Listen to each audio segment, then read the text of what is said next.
नमस्कार, news nation पर Okinawa presents champions की जंग देख रहे हैं आप। मैं हूं आपके साथ चिराग सुखीजा। मेरे साथ मौजूद है मोनू चहल और रोमिता तिवारी। और सूर्य कुमार यादव ने ठाना है कि मुंबई इंडियंस को प्लेऑफ्स में ले जाना है। एक लंबी छलांग मुंबई इंडियंस ने लगा ली है, टॉप 4 में एंट्री पा ली है। तीसरे नंबर पर अब मुंबई इंडियंस आ गई है। रॉयल चैलेंजर्स बेंगलोर को 6 विकेट से करारी शिकस्त देने के बाद मुंबई इंडियंस अब दावा ठोक रही है कि हम प्लेऑफ्स में जाने वाले हैं। और 21 गेंदें शेष रहते, 21 गेंदें नोट कर लीजिए, 200 रनों का लक्ष्य मुंबई इंडियंस ने हासिल कर लिया। क्रेडिट गोज टू सूर्य कुमार यादव, ईशान किशन, निहाल वडेरा, एक मैच विनर। बिल्कुल। और देखिए, हम लोग जब इनिंग खत्म हुई थी रोमिता आरसीबी की, हम लोग तो कहते 20 रन शॉट है, ये तो 40 रन शॉट है। तो 50 रन शॉट है, 21 में 50 बन जाते हैं। जहां तक मुझे याद है, जब फाफ डु प्लेसिस आउट हुए थे, वो 14.1 ओवर्स हो चुके थे जब वो आउट हुए, तो 146 था स्कोर जी। उसके बाद जो लास्ट के 6 ओवर हैं, यानी कि 53 बॉल्स में आपने कितने बनाए हैं? सिर्फ 49। क्या ये जस्टिफाई करता है आपका जो मिडिल ऑर्डर है? आखिरी के 2 ओवर में 14 रन।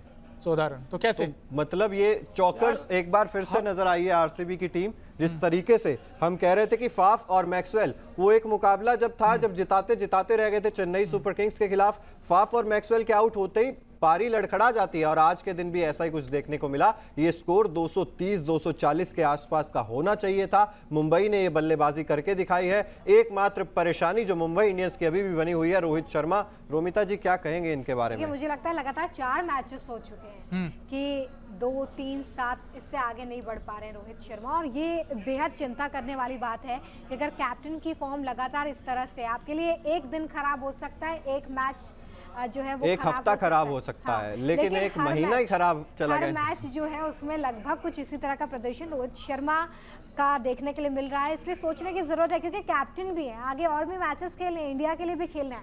अगर इसी तरह से उनकी फॉर्म बरकरार रहती है तो ये इंडिया के लिए भी मुश्किल वाली बात है। लेकिन ईशान किशन की तारीफ करनी होगी। ईशान किशन लगातार कंसिस्टेंसी के साथ परफॉर्म करते हुए नजर आ रहे हैं। आज भी 21 बॉलों का सामना किया और 42 रन उनके बल्ले से निकल कर आए। लेकिन आज मैच के लिए मेरे मन में तो एक ही लाइन है, हालांकि पंच लाइन आप मार चुके हैं, लेकिन फिर भी मैं ये जरूर कहूंगी कि आज वानखेड़े में सूर्या तूफान आया है। बिल्कुल, वानखेड़े में सूर्या तूफान आया है, सुनामी आई है। आप जितने वर्ड्स यूज कर लीजिए सूर्य कुमार यादव के लिए, वो शायद कम पड़ेंगे सूर्य कुमार यादव के लिए। क्योंकि यार, अब जब लय में सूर्य आते हैं ना, तो फिर टारगेट 200 का है, 220, 240, कोई फर्क ही नहीं पड़ता। जब ये बल्लेबाज मारता है तो ऐसा मारता है कि बाकी गेंदबाजों को समझ में ही नहीं आता। और खास तौर पर हर्षल पटेल को तो बिल्कुल ही नहीं समझ में नहीं आता कि यार लाइन और लेंथ पे डालूं, फुल टॉस डालूं, नो बॉल डालूं, क्या डालूं। बिल्कुल, क्योंकि सूर्य कुमार यादव का खेलने का अंदाज ही कुछ ऐसा है। वो उनके पास हर तरीके का शॉट है। वो पहले ना गेंद पड़ने से, गेंद फेंकने से पहले 2 शॉट बना लेते मन में कि मुझे स्कूप भी मार सकता हूं मैं, ऑन द राइज ही मार सकता हूं मैं। उनके पास हाई शॉट ऑफ रेंज है और उनका खेलने का अंदाज ही बेखौफ है। और ऐसी ही आज इनिंग देखी हमने, और ये मैच विनिंग नॉक है। एक बार फिर सूर्य कुमार यादव ने साबित किया कि मिडिल ऑर्डर में आपकी बल्लेबाजी में जब तक हम हैं तो कोई दिक्कत है नहीं। और निहाल वडेरा को भी भरोसा कर सकते हैं कि अगर कैप्टन ना भी खेले तब भी तो मैच बिल्कुल। लेकिन इन पारियों के लिए थोड़ा सा दुख हो रहा है। फाफ डु प्लेसिस 41 गेंदें, 65 रन, 158.54 का स्ट्राइक रेट, 5 चौके, 3 छक्के, और ये पारी बेकार चली गई। और इसके बाद एक और ऐसी पारी है जो आरसीबी की तरफ से बेकार चली गई, जो कि एक शानदार पारी थी, ग्लेन मैक्सवेल के बल्ले से देखने को मिली थी। वो पारी तो आपको दिखाएंगे, लेकिन उससे पहले विराट कोहली, किंग कोहली, ठीक है बल्ला चल रहा था, लेकिन आज क्या हुआ विराट कोहली को? देखिए, विराट कोहली का जो सबसे बड़ा कंसर्न ये है कि वो लेफ्ट हैंडर जो गेंदबाज उनके सामने आउट हो रहे हैं। ये सबसे बड़ा सवाल है, क्योंकि इस आईपीएल में 4 बार आउट हुए हैं, वो 4 में से 3 बार तेज गेंदबाज, जो बाएं हाथ के तेज गेंदबाज है, उनके शिकार बने हैं। या तो बाएं हाथ के तेज गेंदबाजों से आउट होंगे या स्पिनर से आउट होंगे। तो 2 दिक्कतें विराट कोहली के सामने आ रही हैं। इस आईपीएल में सबसे पहले आउट हुए थे ट्रेंट बोल्ट के सामने, वो जो अंदर आते हुए गेंद थी उस पर आउट हुए। उसके बाद आकाश सिंह की गेंद पर क्लीन बोल्ड हुए, और आज बैरनडॉफ की गेंद पर वो डाउन द ट्रैक आए मारने के लिए, और वहां पर बीट हुए और किनारा लगा आउटसाइड से लेकर वो ईशान किशन ने कैच पकड़ा। बट सवाल ये है कि अगर ये विराट कोहली लेफ्ट हैंडर के सामने अगर ऐसे स्ट्रगल करेंगे तो आपका वर्ल्ड टेस्ट चैंपियनशिप में फिर विराट के लिए तो स्टार्क आएंगे, जब मिचेल स्टार्क हैं वहां, तो वो एक हो सकता है इसके लिए सवाल है बड़ा कि बिल्कुल। विराट को ये सवाल तो है ही, लेकिन अब बात कर लेते हैं Okinawa effective player of the match. जैसे ओकिनावा का हर स्कूटर है कोस्ट इफेक्टिव, उसी तरीके से आज ये देखिए मुस्कुराता हुआ ये चेहरा मुंबई के सभी फैंस के चेहरे पर ये मुस्कान ले आया। 35 गेंदे 83 रन 237.14 का स्ट्राइक रेट, 7 चौके 6 गगनचुंबी छक्के, जिनको कैच करने के बारे में फील्डर सोचते नहीं है, वो सिर्फ देखते हैं। देखिए बिल्कुल चौंकाने वाली बात ये भी है कि सूर्य कुमार यादव जिस तरह से परफॉर्म कर रहे हैं और जो बाकी प्लेयर्स हैं वो भी इसमें योगदान अपना दे रहे हैं, इसके बाद मुंबई 3rd पोजीशन पर आ गई है। मतलब ये कुछ बिल्कुल। ड्रास्टिक हो गया। जैसे कि हम आईपीएल में पारियों को लेकर ये कहते रहते हैं कि हर एक बॉल के साथ रोमांच है, आईपीएल में आखिर तक क्या हो जाएगा ये किसी को भी नहीं पता होता। कुछ ऐसा ही रोमांच इस बार मुंबई की पारी में देखने के लिए मिला है। कहाँ लगातार मैचेस हार रहे थे, हम यहाँ खुद डिस्कशन कर रहे थे कि मुंबई के प्लेयर्स को हो क्या गया है, लेकिन अब जिस तरह का मैच मुंबई की तरफ से खेला जा रहा है वो काबिले तारीफ है कि आप ये समझते हैं कि प्लेऑफ के करीब आने के बाद आपको किस तरह की क्रिकेट खेलनी है। बिल्कुल, और ऑल क्रेडिट गोज टू देखिए यंग प्लेयर्स जो आए हैं, चाहे वो तिलक वर्मा हो, चाहे नेहाल वडेरा हो, और सूर्य कुमार यादव तो जब से लय में आया है मुंबई का काया पलट हो ही चुका है। और मुंबई का सीजन भी कुछ इसी तरीके का जाता है, शुरुआत में मैचेस हारते हैं, उसके बाद एकदम से इस तरीके से आते हैं कि और कोई है नहीं अब हमारे सामने। बिल्कुल। और चिराग और रमिता, हम लोग हर दिन ये बात करते हैं कि जिस दिन मुंबई के जो यंग टैलेंट है वो परफॉर्म करेगा, ये टीम हारने वाली नहीं है। और आज भी ऐसा ही देखा, नेहाल वडेरा ने आज रन बनाए हैं, ऊपर से ईशान किशन ने वो स्टार्ट दिया, वो अटैकिंग क्रिकेट खेला, तो 42 बनाए सिर्फ 20 बॉल्स में, उन्होंने फ्लाइंग स्टार्ट दे दिया था शुरू में। हालांकि रोहित का हम सब जानते हैं कि उनका फॉर्म चिंताजनक है ही, लेकिन उसके बाद नेहाल वडेरा ने भी, ये भी एक अच्छी फाइंड है मुंबई के लिए, क्योंकि इस बैट्समैन की भी 5 अच्छे खासे रन बनाने की क्षमता है और उन्होंने आज अपनी एबिलिटी दिखाई है कि वो मिडिल ऑर्डर में अच्छी खासी बैटिंग कर सकते हैं। तो मुंबई इंडियंस के लिए अब अच्छी खबर ये है लेकिन कि बेंगलुरु को क्या हो गया मोनू, लगातार ये चौथी हार है अपने होम ग्राउंड पर। बिल्कुल क्या हो गया बेंगलुरु को? देखो सेम सिचुएशन था दोनों के लिए, मस्ट विन सिचुएशन था। बेंगलोर अगर आज जीतता वो भी इस रैंक पे पहुंच जाता, आज मुंबई जीता तो ये नंबर 3 पे पहुंच गया। लेकिन अब टफ हो गया है आरसीबी के लिए आगे का सफर, क्योंकि सारे मैचेस जीतने पड़ेंगे और उसके बाद भी भरोसा नहीं कि आप 3 मैचेस बचे हैं अभी तीनों के आरसीबी के, तीनों तीनों जीतोगे जीतने पड़ेंगे, तब भी 16 अंकों तक पहुंचोगे। लेकिन इस बार तो 16 पे भी थोड़ी सी वो है ना, जद्दोजहद करनी पड़ेगी। आज पीयूष चावला को क्या हुआ, 1 विकेट ही रह गया, दूसरी विकेट नहीं आई। ये 2 का जो आंकड़ा था पीयूष चावला का वो टूट गया आज लग रहा है। बिल्कुल, हर मैच में उन्होंने विकेट निकाले आज, लेकिन कैसे निकालेंगे, क्योंकि सामने ग्लेन मैक्सवेल जिस फॉर्म में थे आज, आउटस्टैंडिंग बैटिंग की आज, मतलब कि बिल्कुल उन्होंने जो गियर शिफ्ट किए हैं ना आते ही, विद द स्पिन बहुत अच्छे शॉट मारे उन्होंने, क्योंकि ये मैदान ही ऐसा था, क्योंकि ठीक था, इसके ऊपर बाउंस अच्छा था, विकेट ट्रू बैटिंग के सरफेस विकेट था, इन्होंने बहुत अच्छी बैटिंग की। और साथ दिया किसने, फाफ डुप्लेसिस ने।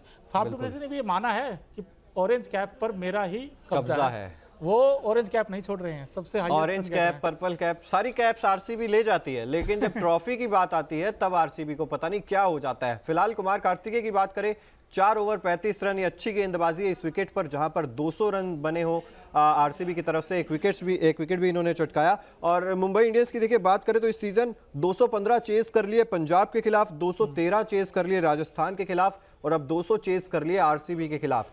यानी कि जो चेज मशीन है आप मुंबई इंडियंस को कह सकते हैं अब। बिल्कुल, देखिए ये बात अच्छी भी है, अगर यहाँ पर चेस किए जा रहे हैं मैच, तो ये मुंबई के लिए एक प्लस पॉइंट भी साबित हो सकता है कि आप कम से कम चेस में अपनी पकड़ को मजबूत बनाए हुए। जैसे हम गुजरात के लिए बात करते हैं कि मैचेस को अच्छे तरीके से गुजरात चेस करती है, तो कुछ इसी तरह से अब मुंबई भी इस पर महारत हासिल करती हुई दिखाई दे रही है। और मुझे लगता है कि विनिंग फैक्टर भी बनता जा रहा है मुंबई के लिए ये, बिल्कुल, कि आप मैचेस को चेस करके और इतने बड़े टारगेट चेस कर रहे हैं आप। और उसमें सबसे बड़ी बॉल में शायद आज 200 चेज हुए हैं। बिल्कुल 21 गेंदें बची थी 99 बॉल्स में, आपने बिल्कुल ठीक कहा, 200 रन का टारगेट चेस किया है यहाँ पर मुंबई इंडियंस। बड़ी बात है, मतलब अगर आप 99 बॉल में 200 रनों का टारगेट चेस कर रहे हो तो ये बताता है कि आप आईपीएल के फॉर्मेट को खेलना जानते हो, आपको पता है कि अगर इतने छोटे फॉर्मेट का मैच है तो आपको किस तरह से क्रिकेट खेलना है, किस तरह से बैटिंग करना है, कहां पर शॉट्स आपको लगाने हैं। बिल्कुल। और सूर्य कुमार यादव जिस तरीके से मैं बात कर रहा हूं, पिछली 6 इनिंग्स में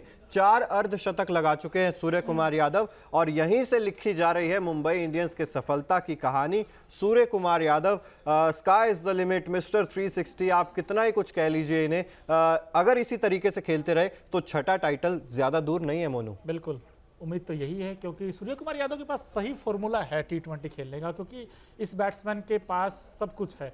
क्योंकि फुटवर्क अगर आप देखोगे वो इतना कमाल का है, बैटिंग जब ये करते हैं ऐसा लगता ही नहीं कि यार 200 बनाने हैं, ऐसा लगता है कि ये तो 10 ओवर की बात है। और आज भी देखिए आप 16 ओवर भी मैच फिनिश कर दिया यार। इस बैट्समैन की जितनी तारीफ करें उतनी कम है, लेकिन जो साथ दिया नेहाल वडेरा, मैं बार बार कह रहा हूँ कि इस बैट्समैन के अंदर बहुत टैलेंट है यार। इसका अगर आप अच्छे से यूज़ करोगे, थोड़ा सा अगर आप ऊपर खिलाओगे तो ये रन बना कर देगा आपको।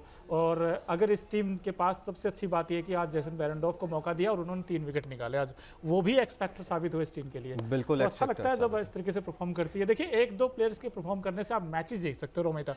टूर्नामेंट जीतने के लिए आपको हर खिलाड़ी को इंडिविजुअल परफॉर्म करना पड़ेगा, और आज मुंबई के लिए ऐसा ही कुछ हर खिलाड़ी ने किया। लेकिन रोहित शर्मा शायद ये बात समझ नहीं पा रहे हैं चिराग और मोनू, रोहित का उन्हें परफॉर्म करना हो, उन्हें परफॉर्म करना पड़ेगा क्योंकि इंडिया के लिए भी सूर्य जरूरी है। कुमार यादव के बारे में बात कर रहे हैं, उनके परफॉर्मेंस के बारे में बात कर रहे हैं, तो कहीं ना कहीं हमारे दिमाग में वो माइंडसेट है कि जब इंडिया के लिए खेलेंगे तो इतना ही अच्छा खेलेंगे, और अगर वो इतना अच्छा खेलेंगे मिडिल ऑर्डर में आके, तो इंडियन टीम का मिडिल ऑर्डर और ज्यादा मजबूत होगा, वहां पे फिर डरने की जरूरत नहीं होगी। लेकिन अगर आप रोहित शर्मा के फॉर्म को देखते हो तो आपको चिंता होती है, क्योंकि उन्हें पहले उतरना है, टीम की कप्तानी करनी है। उस रेस में रोहित शर्मा मुझे तो पिछड़ते नजर आ रहे हैं। अच्छा, मैं एक सवाल है चिराग जी आपसे कि हो सकता है रोहित शर्मा 1-2 मैचेस में रेस्ट लेकर फिर वापस आए ताकि फ्रेश माइंडसेट के आए? देखिए हाँ, रेस्ट ले सकते हैं ऐसी स्थिति में, लेकिन कप्तान है क्योंकि मुझे लग रहा है कि आप चिंता जो विषय है वो मुझे लग रहा है बल्लेबाजी है। आप फील्डिंग में तो रहिए, लेकिन बल्लेबाज के रूप में आप एक इम्पैक्ट कर सकते हैं अपने आप को, जिस तरह से हमने फाफ को भी देखा था कुछ मैचेस में, वो इम्पैक्ट होकर बाहर गए थे। हाँ, लेकिन हो सकता है रेस्ट लेने की ज़रूरत हो या आप सोच विचार करने की ज़रूरत हो, क्योंकि मुंबई की विकेट पे आपका होम ग्राउंड है और ये एक अच्छी विकेट थी बल्लेबाजी के लिए। और अगर अब भी रोहित शर्मा नहीं चल पा रहे, स्ट्रगल करते हुए नजर आ रहे थे, एक चौका जरूर लगा दिया था शुरुआत में ही, लेकिन उसके बाद वो जो हर गेंद थी ना, ऐसा लग रहा था कि हर गेंद रोहित शर्मा को आउट करती हुई जाएगी। ईशान किशन, जिन्हें आज ही शायद अनाउंस किया है रिप्लेसमेंट केएल राहुल का WTC फाइनल के लिए, और आज ही इन्होंने ऐसी पारी खेल दी जिससे थोड़ा सा डर जो है वो कम हो गया होगा टीम इंडिया का। ईशान किशन अगर वहां पर, हालांकि प्लेइंग 11 में जगह नहीं मिलेगी WTC फाइनल में,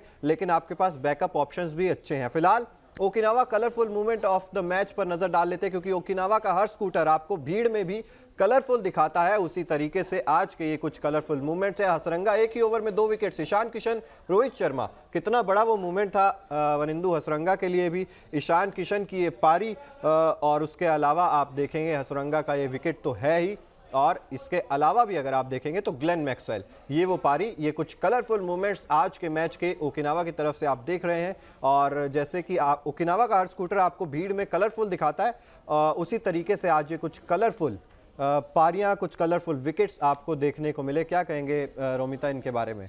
देखिए, जब कलरफुल मूवमेंट में देखती हूँ तो मुझे हमेशा हारने वाली टीम के लिए थोड़ा सा बुरा लगता है, तो तभी हम हारने वाली टीम के ज्यादा दिखाते हैं ताकि कुछ ना कुछ उनको भी मिले। लेकिन देखिए ये मूवमेंट्स होता है क्योंकि टीमें हर तरफ से मेहनत करती है, कोई भी हारना नहीं चाहता है, तो ऐसे में जब मेहनत की जाती है तो ये मूवमेंट्स मैदान पर निकलकर सामने आते हैं, जो कि आज हमारे Okinawa colourful movements of the match बने हैं। और अब देखो बैंगलोर को यहाँ पर ये जो 3 मूवमेंट्स है ना, ये तीनों ही देखिए हार्ट ब्रेकिंग है थोड़े से। ईशान किशन टीम तो जीत गई लेकिन अपनी 50 मिस कर गए। हसरंगा और ग्लेन मैक्सवेल अच्छे परफॉर्मेंस के बावजूद मैच हार गए। तो ये कुछ प्लेयर्स हैं जो कि जिंदा रखते हैं यार क्रिकेट को, अपनी टीम्स को, अपनी फ्रेंचाइजी को बहुत ज़्यादा योगदान देते हैं। हालांकि जीत नहीं पाई आज आरसीबी, और अब तो मुश्किल में भी आ गई है आरसीबी, तो सोच विचार विमर्श करने की ज़रूरत है। आज विजय कुमार विशाख को मौका दिया गया था, करण शर्मा की जगह वो आए थे। नो बॉल पे छक्का खाया, आखिरी ओवर की मैं बात कर रहा हूँ। हालांकि मैच तब तक दूर जा चुका था, लेकिन इनकंसिस्टेंसी साफ झलक रही। हर्षल पटेल नो बॉल डालकर गए, उसके बाद हमने देखा विजय कुमार विशाख नो बॉल डालकर गए। तो आप अपने ऊपर नियंत्रण ही जब तक नहीं रख पाएंगे तब तक आप मैचेस कैसे जीत पाएंगे? बिल्कुल, और आरसीबी अगर आज का मैच भी अगर आप देखोगे हारी है तो सिर्फ 2 बड़े रीज़न हैं। एक तो जी आपकी वीक लिंक्स, आपकी बॉलिंग, मैंने कल भी ये बात कही थी कि आप जब तक पावर प्ले में विकेट नहीं लोगे तब तक आपकी टीम स्ट्रगल करेगी। और आज भी रोहित का विकेट जरूर मिला, लेकिन उसके बाद फिर ईशान किशन ने जो पारी खेली है वहाँ अगर आपको विकेट मिल जाता पावर प्ले में एक और, तो हो सकता है प्रेशर क्रिएट कर सकते थे। और नंबर 2 चीज़ आपकी जो मिडिल ऑर्डर है, मैं बार बार कह रहा हूँ कि ये this team is always depending on KGF। ये टीम सिर्फ KGF के ऊपर डिपेंडेंट है। अगर वो रन बनाएंगे तो ये टीम अच्छा करेगी, नहीं तो फिर वही समस्या आ जाती है।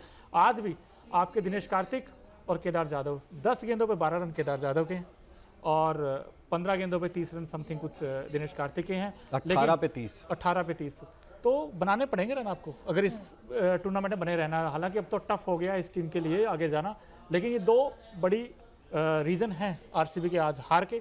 और वहीं दूसरी तरफ मुंबई इंडियंस के लिए आप देखोगे तो पॉजिटिव आज तो एक रोहित को छोड़कर ईशान किशन ने बैटिंग करी है आज जिस तरीके से, वो एक सबसे बड़ा प्लस पॉइंट है कि ओपनिंग में आते हैं और उसके बाद रन बनाते हैं। नंबर 2 नेहाल वडेरा, मेरा सबसे फेवरेट प्लेयर है ये, और सूर्य कुमार यादव का आपने पता ही जिस तरीके अच्छा, आपका नेहाल वडेरा फेवरेट हो गए अब? बिल्कुल, मेरे यंग आपकी टैलेंट है, टीम उन्होंने फेवरेट है impress किया दिल्ली कैपिटल्स या पंजाब किंग्स और नहीं, वो प्लेयर्स आप एज अ प्लेयर बिकॉज जब यंग प्लेयर कोई रन बनाता है तो अच्छा लगता है, हर किसी को अच्छा लगता है कि तो इंडिया पिछले का मैच player में है। महिपाल लोमरोर ने भी रन बनाए थे, आप कह रहे हैं सिर्फ केजीएफ ही बनाता है। बिल्कुल, लेकिन वो आज नहीं कर पाए वो जो पिछले मैच में किया था। और सबसे बड़ा जो हम कहते थे यार कि सबसे बड़ा मुंबई ड्रॉबैक की- जो है ना वो मुझे नहीं लगता कि बल्लेबाजी में है अभी भी। यार 200 रन एक मानसिक प्रेशर तो क्रिएट कर ही देता है ना सामने वाली टीम पे, ऐसा भी नहीं है। लेकिन आप इस तरीके की गेंदबाजी करेंगे, आप 21 गेंद पहले मैच हार जाएंगे, ये तो साफ तौर पर दिखाता है कि आपके गेंदबाजों ने ठान रखी है कि भाई हमें अच्छी गेंदबाजी नहीं करनी है। इतनी भी बुरी विकेट नहीं थी ये गेंदबाजी के लिए जितनी आपने बुरी गेंदबाजी यहाँ पर कर दी। हर्षल पटेल को देख लीजिए, चाहे मोहम्मद सिराज को देख लीजिए आप, ये सभी गेंदबाज जो हैं ये विकेट्स लेते हैं लेकिन रन्स इतने ज्यादा लीक करते हैं, इनका नियंत्रण लाइन और लेंथ पर इतना ज्यादा कमजोर है कि यहां से ये मैच पलट देते हैं अपने खिलाफ। और खासकर मोहम्मद सिराज का भी, वो अगर 1-2 चौके लगे हैं उसके बाद फिर फील्ड टॉस पर आ जाते हैं, लाइन लेंथ बिगड़ जाती है उनकी, वो मुझे समझ नहीं आता। क्योंकि जब स्टार्टिंग में उनको थोड़ी सी अगर मदद मिलती है विकेट पर तो गेंद चढ़कर करते हैं, अच्छी गेंद करते हैं, अच्छी सीम पर करते हैं। लेकिन आज मुझे उनकी लाइन लाइट ऑफ कलर दिखाई दी है टू बी ऑनेस्ट, क्योंकि उन्होंने वैसी गेंद नहीं की जिस वो टप्पे पे गेंद पकड़ के करते हर्षल हैं। पटेल और हर्षल पटेल की 3.3 आप बात ओवर कर रहे हो। 41 रन, ये देखिए। कोई विकेट नहीं लिया। Vijay Kumar वैश्याक 3 over 37 run, 2 wicket हालांकि लिए हैं लेकिन वो 2 विकेट भी चलिए ले लिए। Wanindu Hasaranga 4 over 53 run, 2 wicket इन्होंने लिए हैं। जॉश हेजलवुड 3 ओवर 32 रन, कोई विकेट नहीं है। मोहम्मद सिराज 3 ओवर 31 रन, कोई विकेट नहीं है। तो ये हाल है आरसीबी की गेंदबाजी का। अगर इसी तरीके से गेंदबाजी करते रहे तो आप 3 में से 3 तो छोड़िए, शायद एक मुकाबला भी ना जीत पाए। तो ये एक सबक होना चाहिए, ये एक वेकअप कॉल और लास्ट वेकअप कॉल ही आप इसे कह सकते हैं। फिलहाल यही खबर थी कि मुंबई इंडियंस ने रॉयल चैलेंजर्स बेंगलोर को 6 विकेट से हराकर तीसरे नंबर पर अब पॉइंट्स टेबल में जगह बना ली है। कुछ देर बात करते हैं कल जो मुकाबला है बुधवार को यानी कि 10 मई को, Chennai super Kings versus Delhi Capitals. और चेन्नई वालों से सबसे पहले पूछेंगे, चेन्नई का होम ग्राउंड है, चेपॉक स्टेडियम, धोनी का गढ़ है, क्या जीत महेंद्र सिंह धोनी की होगी? क्या रीजन है? दिल्ली से क्यों नहीं डर लग रहा? पिछले 5 में से 4 मुकाबले जीत कर आ रही है। जब सीएसके सामने हो ना तो दिल्ली से डर नहीं लगता है। अच्छा। और जब धोनी सामने हो तो मुझे नहीं लगता कि डरने की कोई जरूरत है। मोनू आप तो Delhi Capitals, Delhi Capitals, interesting choice. Without any doubt, because एक तो विनिंग मोमेंटम उनके साथ है। नंबर 2 चीज ये है कि मिचेल मार्श ने रन बनाए हैं, लेकिन आप याद फिलिप रखिए, सॉल्ट ने रन बनाए मैं हैं। तो इसी फॉर्मेट पे भविष्यवाणी कर देती हूँ, प्रेडिक्शन कर देती हूँ कि भाई बदला लिया जाएगा या पैटर्न टूटेगा। अब नहीं, ये तो पहला ही momentum- मुकाबला इस सीजन। ये मोमेंटम टूटेगा, ये मोमेंटम ठीक जो है है, ना दिल्ली का। लेकिन कल जो मुकाबला है वो इस सीजन चेन्नई और दिल्ली के बीच पहला ही मुकाबला है। लेकिन 20 मई को ये दोनों टीमें फिर से भिड़ेंगी दिल्ली के फिरोज शाह कोटला स्टेडियम में। तो वहां पर देखना होगा कि बदला कौन लेगा या कौन नहीं लेगा। इंटरेस्टिंग होगा। लेकिन न्यूज़ नेशन पर हम आपके साथ कल एक बार फिर से जुड़ेंगे। बाकी देश और दुनिया की तमाम खबरें न्यूज़ नेशन पर लगातार जारी हैं और ओकिनावा प्रेजेंट्स चैंपियंस की जंग भी न्यूज़ नेशन पर पूरे आईपीएल सीजन आपको देखने को मिलेगा। इसलिए अगर अभी तक आपने चैनल को सब्सक्राइब नहीं किया है तो जल्द से जल्द चैनल को सब्सक्राइब भी कर दीजिए। बहुत बहुत शुक्रिया।